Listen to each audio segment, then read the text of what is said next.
Okay, when you're top stitching, you might want to roll up the mat a little bit like this, the parts that you're not stitching, to keep it out of the way.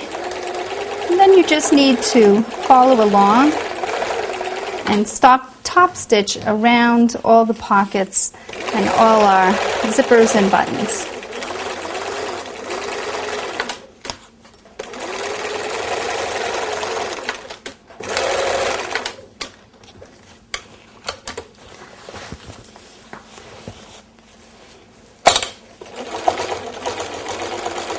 Go really slow over the thick and heavy parts and make sure that your machine can handle the extra thicknesses.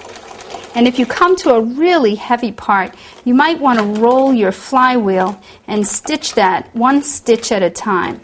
Just moving with your hand, your flywheel, and going through those really thick parts.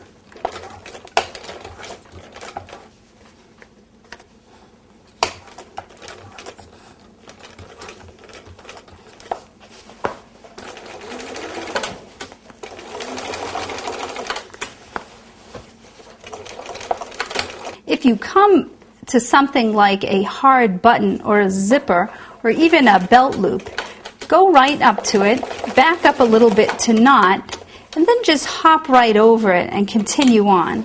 It's fine if it's not sewed down every single place, and just reinforce around it and continue on.